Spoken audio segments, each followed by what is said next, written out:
Assalamualaikum warahmatullahi wabarakatuh. Halo teman-teman, balik lagi sama aku Putri Mulyaningsih dari Universitas Esa Unggul, Fakultas Ekonomi dan Bisnis, jurusan Manajemen. Kali ini aku akan menjelaskan tentang bisnis model kanvas dan 9 elemen pada bisnis model kanvas. Jangan lupa ditonton, subscribe, share, and like ya. Oke.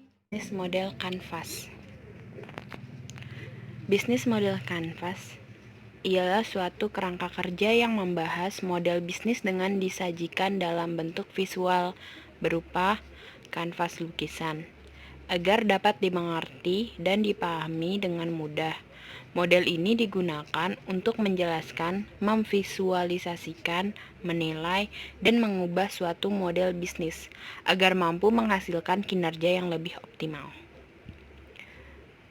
Ini adalah salah satu contoh dari bisnis saya. Saya mempunyai bisnis bernama Rico Photocopy. Rico Photocopy adalah sebuah perusahaan bergerak di bidang jasa fotokopi, print, penjilitan, dan semua yang berhubungan dengan pekerjaan kantor.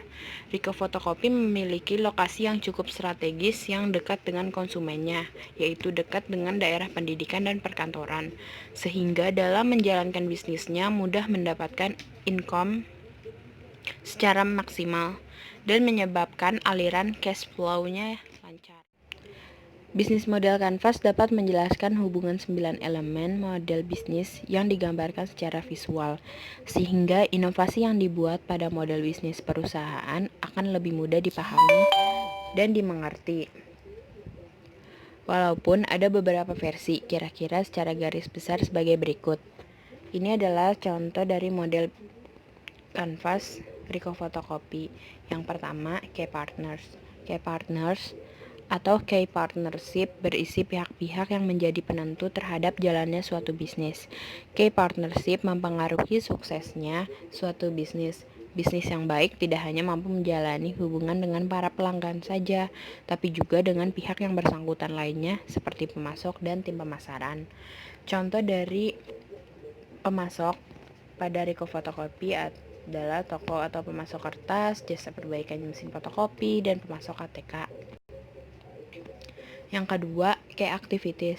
Key activities mencakup segala aktivitas yang harus dilakukan seorang pelaku bisnis untuk menghasilkan produk atau pelayanan yang baik dan memuaskan. Yang termaksud dalam lingkup ini adalah branding, packaging, atau pasaran internet, dan lainnya. Contoh dari key activities Rico Photocopy: yang pertama, membuat kopian atau duplikasi dokumen-dokumen. Yang kedua, aktivitas lainnya seperti laminating, jasa printer, jilid, jualan alat tulis, dan lain-lain. Yang ketiga, key research. Yang termaksud dalam area key research adalah berbagai sumber daya yang dimiliki pebisnis atau organisasi untuk mewujudkan proposisi nilai seperti manusia, brand, peralatan, dan teknologi. Key research pada Rico Photocopy: yang pertama, ada tenaga kerja. Pada tenaga kerja memiliki satu orang karyawan yang melayani fotokopi dan lainnya, dan satu orang karyawan yang melayani cetak foto dan print. Yang kedua, alat yang digunakan ada komputer, mesin fotokopi, ATK, dan printer.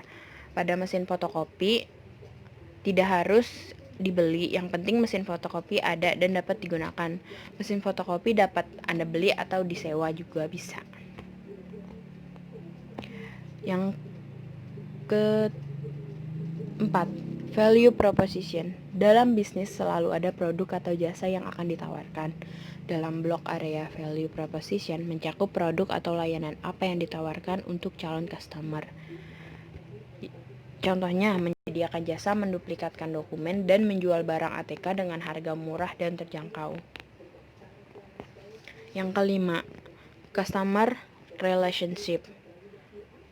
Di dalam lingkup ini yang dinilai adalah bagaimana menjalani hubungan dengan pelanggan, agar pelanggan tidak mudah berpaling ke bisnis yang lain.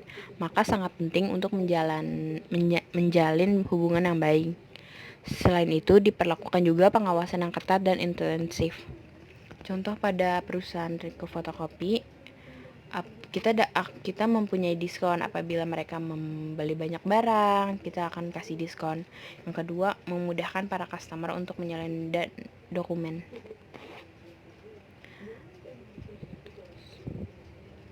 Yang keenam, channels. Channels merupakan sarana untuk menyampaikan nilai atau manfaat dari produk kepada customer segment. Di sini ada dua cara pemesanan. Yang pertama, pemesanan online. Di sini kita bisa melalui WhatsApp atau email apabila ada yang ingin ngeprint, cetak foto. Dan pemesanan offline atau datang langsung ke toko. Di sini seperti membeli alat ATK, fotokopi, laminating, dan sebagainya.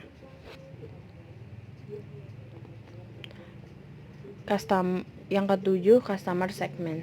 Customer segments menjadi blok area yang paling utama karena dari pelangganlah kita akan mendapatkan pemasukan.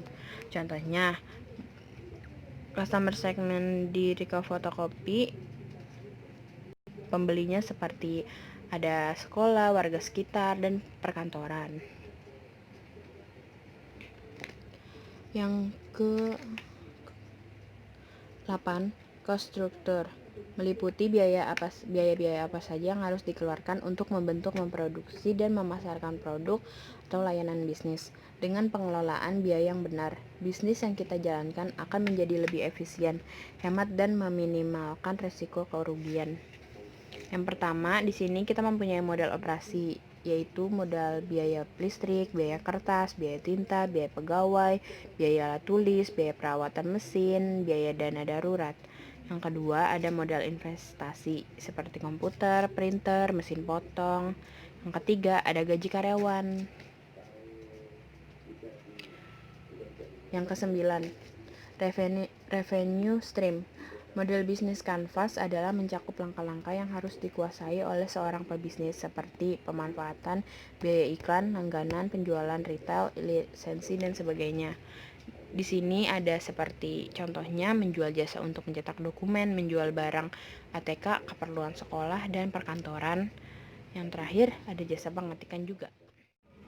Nah, sekian materi penjelasan tentang bisnis model kanvas. Kurang lebihnya mohon maaf. Wassalamualaikum warahmatullahi wabarakatuh. Annyeong.